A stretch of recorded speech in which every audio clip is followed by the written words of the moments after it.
Hi, this is Gary with MacMost.com. Today let's figure out what's the best way to launch apps on your Mac. MacMost is brought to you thanks to a great group of more than 500 supporters. Go to MacMost.com/Patreon. There you could read more about it, join us, and get exclusive content. There are so many different ways to launch apps on your Mac, but which one is the best? Let's take a look at all of them and try to figure that out.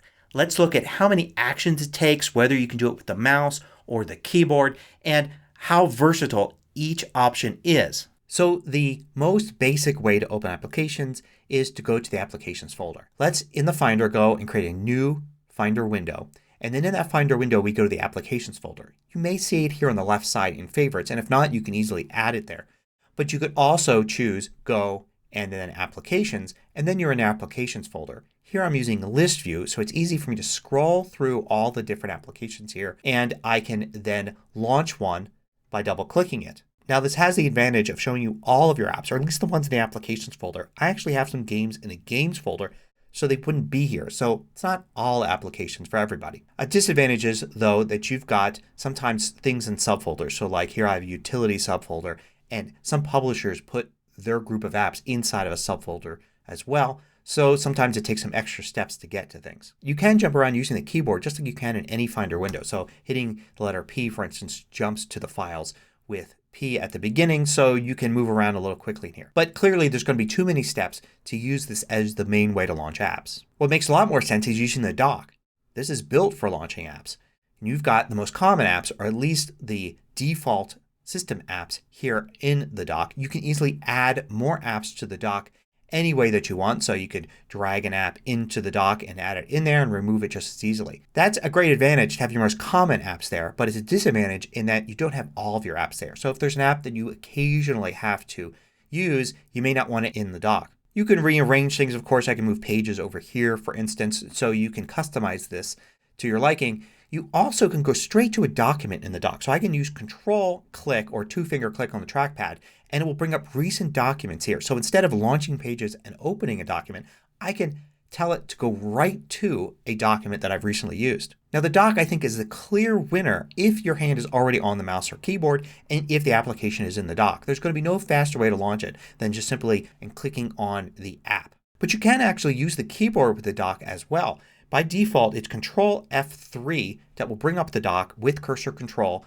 and you can use the arrow keys to go side by side. You can hit a letter to jump to an app with that first letter, and then you can hit return to launch an app. You can even use that to access the document. So I can go over here to Pages and I can use the up arrow to go and access those. Now using it with keyboard control is a lot of steps, so it's probably not something you're going to use. But it is interesting that the dock can be fully controlled by the keyboard. Note that you have to have this enabled in System Preferences, under Keyboard, and then Shortcuts. And then you want to go to Keyboard, not Launchpad and Dock where you would think. And there's the keyboard shortcut for Move Focus to the dock. Control F3. Note that depending upon how you have this checkbox set, you may need to hold the FN key in addition to Control.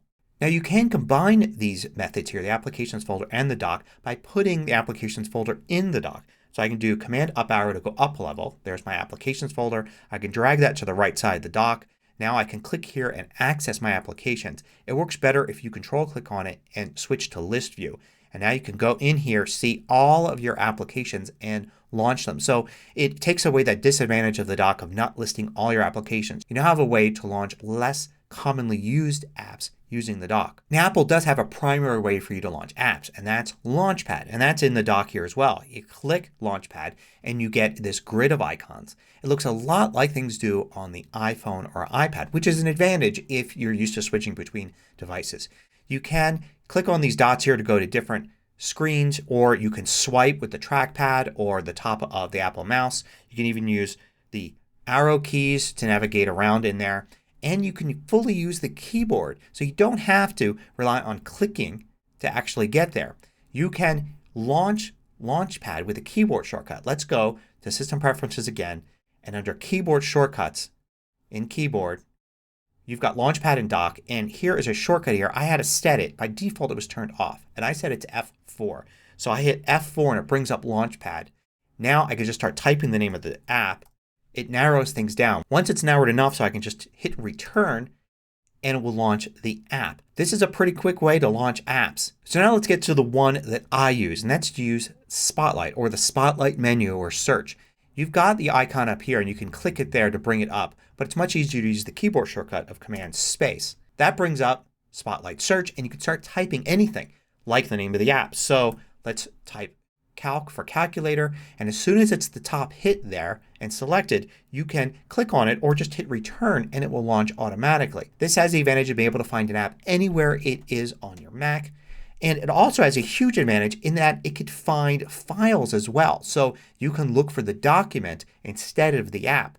As a matter of fact, Spotlight can be used for all sorts of things. Doing calculations, looking things up online. So it has a huge advantage in that you remember one keyboard shortcut, Command Space, and then it could do a whole bunch of different things depending upon what you type. It's basically the same number of steps as using Launchpad with the keyboard, but it's more versatile, and for that reason I think it's the winner here. But there are some more ways to launch apps. For instance, you can use Siri. So I can click on the Siri icon or use the keyboard shortcut for Siri. If you go into System Preferences and then Siri, you can see your shortcut here. In this case it's holding Command Space, but you could change it to something else. So I'll hold Command Space and then I can ask Siri to launch an app. Launch Calculator. Now you can use Siri on newer Macs by using the words Hey and then Siri, and then you can launch an app without touching the keyboard or mouse at all. But if you have an older Mac you can still do this kind of. If you go into System Preferences on Catalina and then go into Accessibility, you can then go to Voice Control. And if you have Voice Control turned on you can simply say Launch or Open in the name of the app. Launch Calculator. Now a disadvantage to this is that it's going to then hear everything you say. So when I'm recording this video, for instance, I can't really use it. Or if I'm talking to a coworker or talking on the phone, then it's going to pick all of that up and try to interpret it as commands or dictation. Now I should mention one other way to launch applications that does win in certain situations.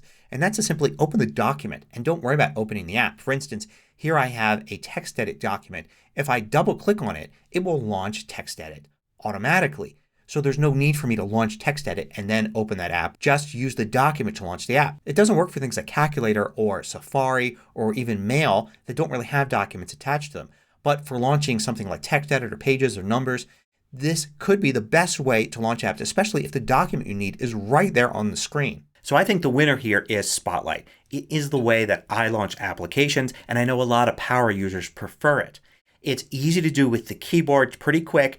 And it's really versatile because you can not only use it to launch apps but to go directly to a document and to do all sorts of other things. So there's only that one keyboard shortcut you need to remember. But I think there are a lot of honorable mentions here. Launchpad actually isn't that bad, and in a lot of cases is a tie with Spotlight in how many actions it takes to launch an app. The dock I think is the clear winner as long as the app is actually in the dock and you happen to have your hand on the mouse or trackpad. And if you already have the document right there and it's easy to move your cursor onto it and double click it, then that actually beats all of the other options and there's no need to actually launch the app as a separate action. So what's your preferred method for launching apps and why?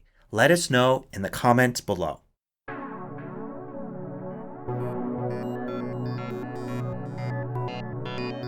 I publish new tutorials every weekday. Hit the subscribe button so you don't miss out. Then hit the little bell icon to get notifications for each new tutorial.